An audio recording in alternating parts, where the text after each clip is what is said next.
छत्तीसगढ़ के UPSC topper में दिव्यांजलि जायसवाल इस वक्त मेरे साथ में है। उन्होंने भी देशव्यापी स्तर पे छत्तीसगढ़ का नाम रोशन किया है और इनसे भी सवाल करेंगे। दिव्यांजलि, जब आप यूपीएससी का मन में एक विचार आया था आपको क्रैक करना है, तो उस वक्त जो सबसे पहला थॉट आया था वो क्या था? पढ़ाई कैसी करनी है, उसके लिए जो लाइनअप है वो कैसा करना रहेगा, क्या क्या अप्रोच करना रहेगा, स्टडी मटेरियल कैसे वो करेंगी, वो सारी चीज़ बात जो आती हैं आपके मन में वो बताएं।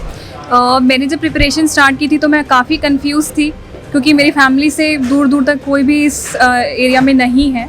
बट ऐसा था कि मेरे एक डिज़ायर थे, एक जज्बा था कि मुझे ये करना तो है, तो इसलिए मैंने इसको स्टार्ट किया। मैंने न्यूज़पेपर से पहले पढ़ना स्टार्ट किया। मैंने देखा कि किस टाइप का न्यूज़पेपर्स रहता है, तो करीबन मुझे काफ़ी टाइम लगता था न्यूज़पेपर्स पढ़ने में, बट मैंने गिव अप नहीं किया। फिर मैं बेसिक बुक्स स्टार्ट करी, मैं टॉपर्स वीडियोस देखी, कौन क्या क्या पढ़ रहा है, जो ऑनलाइन मटेरियल होता है मैं उससे देखी। फिर मैंने देखा कि ये बुक्स पढ़ना है, तो मैंने एनसीईआरटी से स्टार्ट किया। फिर मैं धीरे धीरे बुक्स बढ़ाती गई।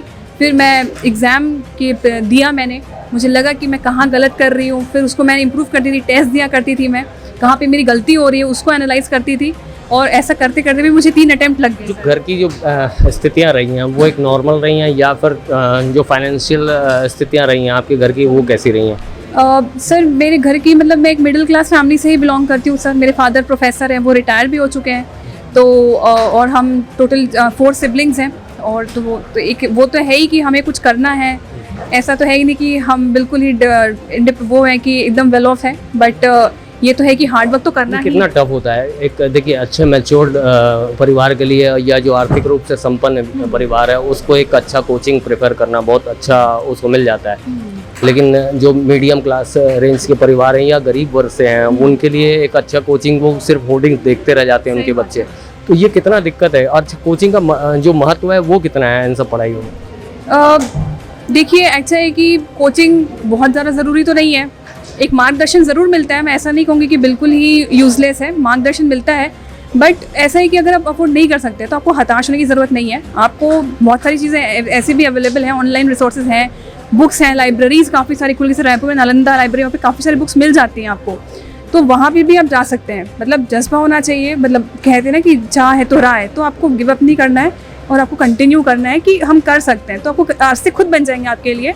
तो भारत बहुत सारी समस्याओं से जूझ रहा है, गरीबी से आगे चल के हो सकता है अनाज का भी दिक्कत हो, क्योंकि आबादी जिस लिहाज से बढ़ रही है उस लिहाज से जो कृषि प्रोडक्शन है वो डाउन हो रहा है, बेरोजगारी से जूझ रहा है, आतंकवाद से जूझ रहा है, नक्सलवाद से जूझ रहा है, सांप्रदायिक दंगों से जूझ रहा है। इन सब के बीच में अगर आपको एक अच्छे ब्यूरोक्रेट्स के रूप में देखा जाए तो आपका जो डिसीजन स्किल रहेगा वो क्या रहेगा, और आप लोगों को क्या शिक्षित कर पा रहे हैं? मेरे हिसाब से तो इस ब्यूरोक्रेट में एजुकेशन पे बहुत फोकस करना चाहती हूँ। एक अच्छा एजुकेशन एक अच्छे नागरिक बनने के लिए एक नींव होती है। तो प्रॉब्लम जैसे कि नक्सलवाद है या कम्युनल क्लैशेस हैं, इन सब पे हमें एक इंक्लूसिव एजुकेशन देना बहुत ज़रूरी है कि इंडिया की जो सोसाइटी है एक मल्टी कल्चरल सोसाइटी है, यूनिटी इन डाइवर्सिटी है, तो सभी रिलीजन इक्वली इंपॉर्टेंट है, सभी क्लासेस इंपॉर्टेंट है। प्लस जो हमारे कॉन्स्टिट्यूशन की वैल्यूज़ हैं, आर्टिकल 14 जो बताते हैं इक्वालिटी, आर्टिकल 15 अगेंस्ट डिस्क्रिमिनेशन, ये सब हमारे जो फ्रीडम फाइटर्स और जो हमारे कॉन्स्टिट्यूशन मेकर्स ने बनाया है, ये याद करने के लिए बहुत ज़्यादा इंपॉर्टेंट है कि उन्होंने ऐसा क्यों लिखा है। वो भी जानते थे कि चैलेंजेस फ्यूचर में आएंगे, इसलिए उन्होंने हमें ऐसी मतलब इंस्ट्रक्शन दिया है कि हमें ये फॉलो करना है। और किसी कॉन्स्टिट्यूशन को पढ़ना मेरे हिसाब से बहुत ज़रूरी है। कॉन्स्टिट्यूशन मतलब बेस है हमारी कंट्री का। तो एक अंतिम सवाल है, 70 सालों में क्या बदलता देख पाई हैं आज़ादी के, और आगे जब आप बदलाव की उम्मीद देखती हैं, एक सुबह देखती हैं, नहीं उसको किस रूप में देखते हैं? देखिए, पिछले 70 सालों में तो खैर बहुत बदला है, इंडिया ने बहुत डेवलपमेंट की है। एक टाइम था जब हमें बाहर से ग्रेन्स एक्सपोर्ट करना पड़ता था, PL 480 प्रोग्राम ऑफ USA, और आज हम ग्रेन एक्सपोर्ट कर रहे हैं। आज हम मतलब वीट के प्रोडक्शन के लिए सारी कंट्रीज इंडिया को बोल रही है, जब रशिया यूक्रेन में वॉर चल रहा है। तो इंडिया ने डेवलपमेंट तो बहुत किया है, मतलब इसमें तो कोई बात है ही नहीं, कोई दो राय है नहीं। और फ्यूचर में अगर हमें जिस पे ध्यान देना है तो वो है कि अपकमिंग टेक्नोलॉजीज़ जो हैं, 5G है, आर्टिफिशियल इंटेलिजेंस है, जो फ्यूचर का बेस है, सिलिकॉन चिप्स है, तो उसके लिए गवर्नमेंट की स्कीम्स भी हैं, जैसे कि PLI स्कीम फॉर चिप्स। तो उन सब पे हमें फोकस करना है। इकॉनमी पे हमें फोकस करना है। इकॉनमी जब तक हमारी बढ़ेगी नहीं तो लोगों को बेटर स्टैंडर्ड ऑफ लिविंग नहीं मिलेगा।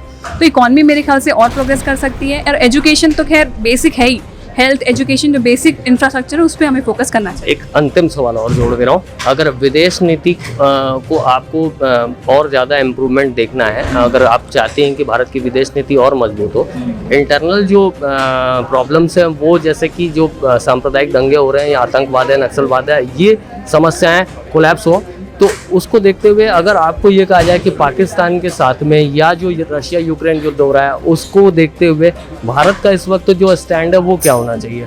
आतंकवाद के सफाई के लिए क्या होना चाहिए? जम्मू कश्मीर में जैसे ऑपरेशन प्रहार चल रहा है उसको देखते हुए भारत और मजबूती से क्या स्टैंड ले सकता है? जैसे जम्मू कश्मीर में भी अभी भी अल्पसंख्यकों को टारगेट किया जा रहा है। मेरे हिसाब से देखिए, हमें हमारा नेशनल इंटरेस्ट को ध्यान रखना चाहिए कि अब रशिया यूक्रेन वॉर है, लेकिन रशिया भी हमारे लिए इंपॉर्टेंट है और वेस्टर्न कंट्रीज़ भी हमारे लिए इंपॉर्टेंट है। हमें अपना जो इंटरेस्ट है वो ध्यान में रख के ही अपना, और जैसे हमारे एक्सटर्नल अफेयर्स मिनिस्टर्स ने कहा है कि national interest is important, we are on the side of the peace. हमें पीस इस्टेब्लिश करना चाहिए, क्योंकि लड़ाई होने से सभी कंट्रीज़ को प्रॉब्लम हो रही है, काफ़ी सारी पुअर कंट्रीज़ में फैमिन के इशू आ सकते हैं।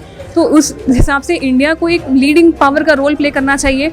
और मतलब एक ऐसे एक्सपोर्ट्स की प्रॉब्लम आ रही है तो उसके लिए हमें ध्यान देना चाहिए। एट द सेम टाइम हमें अपना इंटरनल सेल्फ सफिशिएंसी भी मेंटेन करना है, जैसे कि गवर्नमेंट ने वीट बैन पे एक्सपोर्ट लगा दिया था कुछ दिन पहले, ताकि यहाँ पे प्रॉब्लम ना है, तो वो भी हमें ध्यान में रखना है।